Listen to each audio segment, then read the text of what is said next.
most and least expensive films for different franchises, Part 5.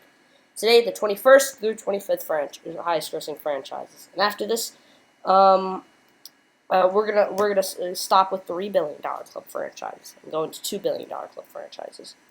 So number 21 on the all-time franchise list, just Google it up, is the Hunger Games. The most expensive is the final one, Part 4, the Mockingjay Part 2, with about $160 million cost. So that would be 160 times 2. That'd be about 320, and the movie made 660. So did pretty good in profit. I think it's the low. If I'm correct, I believe it's the lowest grossing of the original 4, not including the prequel from 2023. And the least expensive is the one that started all, the Hunger Games from 2012, costing only $78 million and grossing $700 million. Then number 22, Toy Story. I think this is one of Despicable Me I think this is like the number 3 for animated franchise. I don't know. Anyway, it's one of the highest grossing animated franchises. It's interesting. Now, most expensive film in the franchise, it's a tie between Toy Story 3 and Toy Story 4. Each of them costing about $200 million. But both of them grossing $1 billion. So both of them, I don't know, $600 million in profit, not 100% sure. But the least expensive, usually with old franchises, the oldest film is the least expensive. The first one costing $30 million. Then number 23 is the Sonyverse. If you don't know what I mean by Sonyverse, Sonyverse means the Sony spin-offs, like the 2 Spider-Verse movies, the Venom trilogy, Morbius, Madam Web, and Kraven the Hunter. So the most expensive of them is Venom: The Last Dance, costing $120 million and grossing $470 million.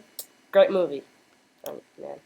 And however, the least expensive is Morbius, costing $75 million. That would mean it needs $150 million to profit. I think it made around $150 million, so. But probably including marketing, it flopped. I know it was flopped. Then number 24, Ice Age. The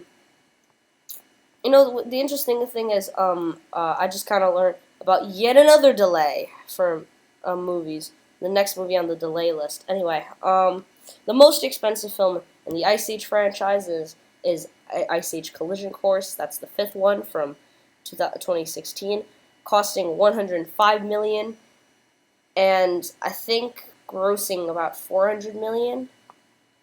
I just remember this is the one with the 18% on Rotten Tomatoes. 18% is kind of funny. And the least expensive is... Okay, well, sorry guys, I messed up. The images should be the other way around.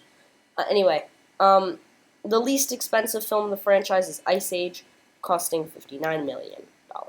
And lastly, the final movie in this video franchise to gross over $3 billion is Superman. This includes I think the 7 Superman movies: Superman from 2025, Man of Steel, and the 5 old Supermans, if I'm correct. I don't know if it includes Batman vs. Superman, but I don't think so. Anyway, the most expensive is another tie between Superman from 2025 and Man of Steel, both of which costing $225 million. Just kind of crazy.